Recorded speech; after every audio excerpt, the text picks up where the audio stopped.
You're ready. All right, 3, 2, and don't pick your nose when we're on screen, okay? Just kidding.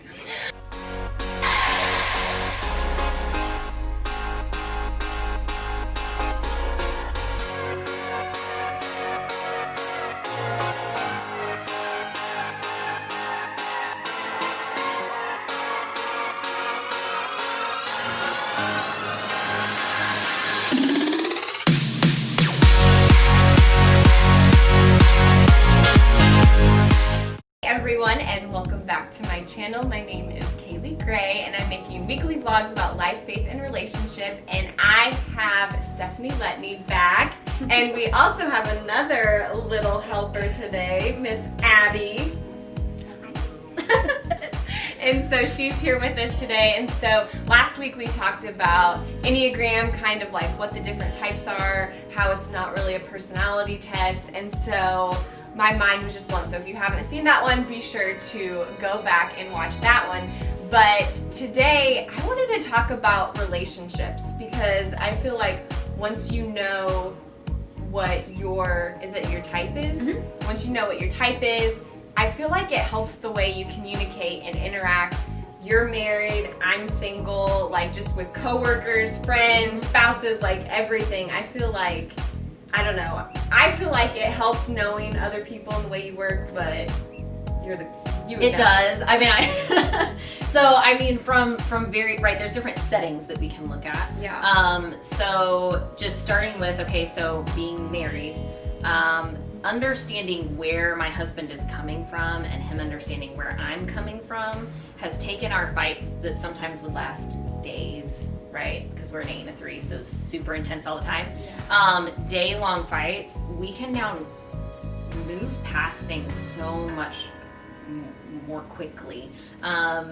You know, we even had a conversation one time where it's like, we did that in an hour. That would have ruined an entire weekend before. Wow. And so, I mean, it's just one of those things that when you understand where people are coming from, I think it builds empathy and allows you to have, I think it gives vocabulary to why you think the way you do, feel the way you do, why you're reacting the way that you do, and also gives that to that other person so you can meet in the middle and actually have a conversation that's productive, instead of just coming over here from this perspective and coming over here from this perspective and no one's getting it. And you said you kind of do, like you not like you have like a keyword, but you're like, oh, you're doing the thing. Yeah. And so, you know, that kind of lets you know that, you know, oh, okay, yeah. Yeah, we definitely, so 8s are, we have an anger issue is kind of what that comes down to. And they say that our anger is like when you take the Diet Coke and you throw Mentos in it. Oh, yeah. And 8s just, like there's no question. Yeah, we did this in school once, see? A 2-liter bottle. Yeah.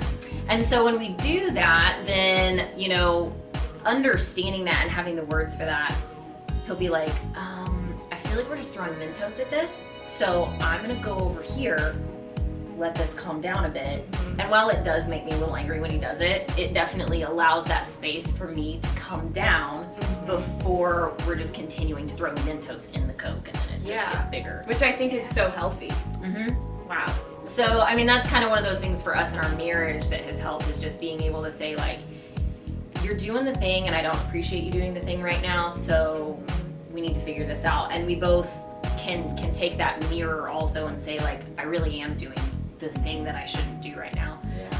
You know, from a parenting perspective, I think it very much, we're able to see our pros and cons and soften those edges for some of us. Maybe for others, it's being more intentional and more active in parenting, and for others it's kind of reining it back, right? And so there's all those different dynamics that go there. And then also when you think about just like work and careers, like if I know certain things are going to set me off, then having a plan in place for, okay, how am I going to calm down, because I can't just like walk away from work in the middle of a confrontation, and how to talk myself down or talk myself into a different situation, and say, okay, you need to lean into your 9 right now.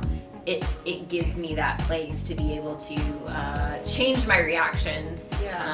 And then, you know, even if people don't understand the Enneagram, once you see all the types around and you get to know people, you can kind of get a sense for where they're coming from a little bit.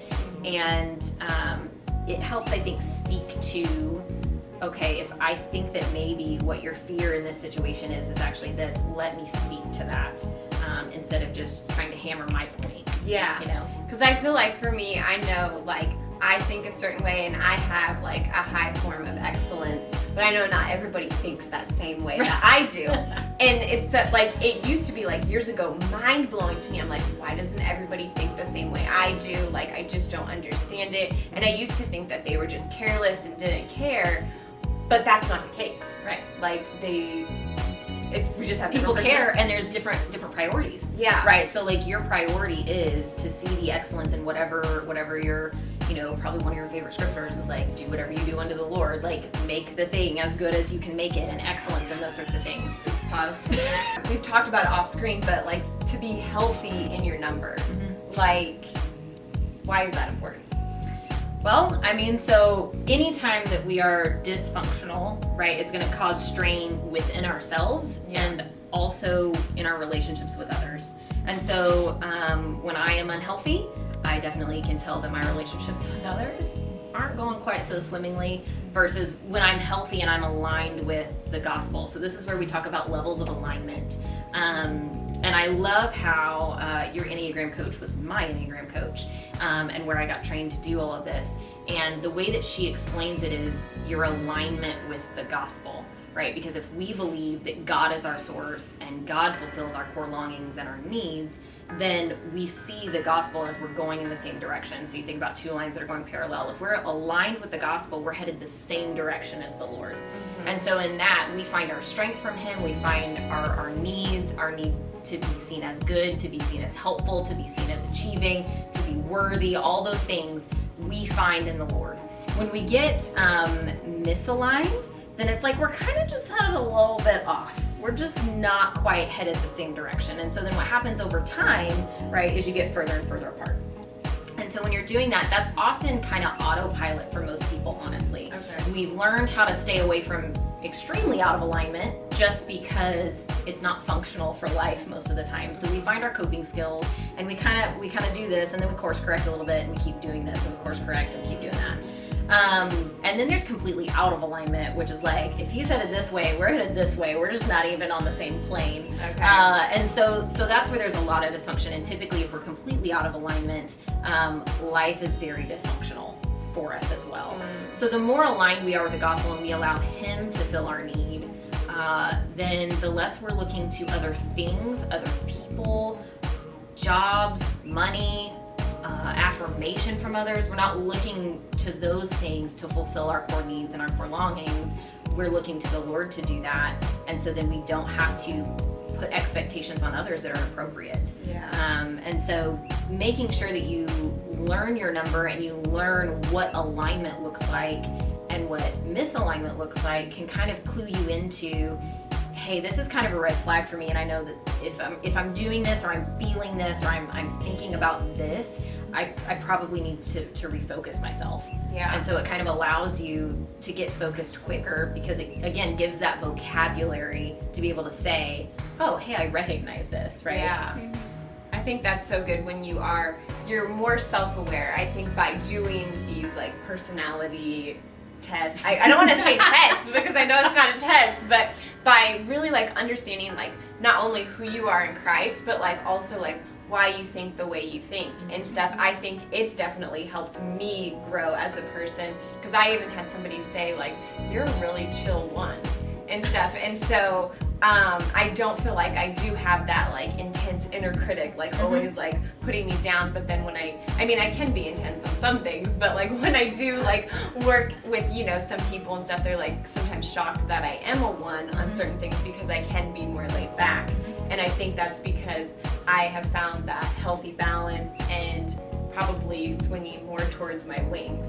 I'm not a professional, but I feel like that's probably... No, but that's important. And you also have, you know, your growth path, and you have all those different things. And so it's beginning to create that wholeness within ourselves by seeing the way that the Lord created all of us and appreciating all of it. Yeah. You know, because there are going to be some types, whether they're aligned or misaligned, that are going to rub you the wrong way versus, you know, but But when that happens, I think part of the journey for me has been looking at that and saying, why does that rub me the wrong way? Yeah. And what do I need to change about myself so that it doesn't? Because who you are shouldn't bother me. I should be able to celebrate that about you, just as you should be able to celebrate my intensity. Exactly. I should be able to celebrate your relaxedness, you know? Yeah, so, exactly. It's all, and I think when we're aware of that, it helps us, like, you can achieve that common goal together, and you don't think less of the other, and it just... And you see what everyone brings to the table to help. So even if you think about like team projects, like group projects were not my favorite thing. Because you were stuck doing all the work.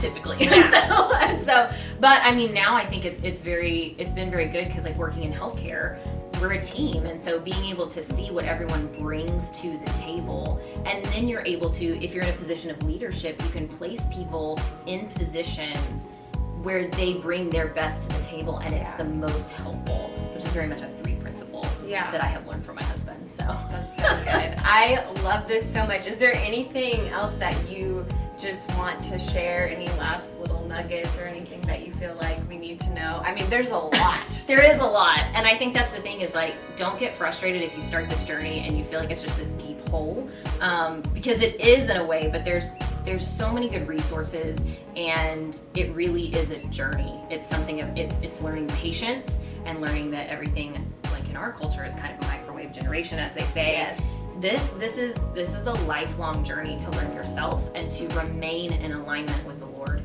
And so, I will say, part of the way that we got into it was then we actually signed up and got coaching.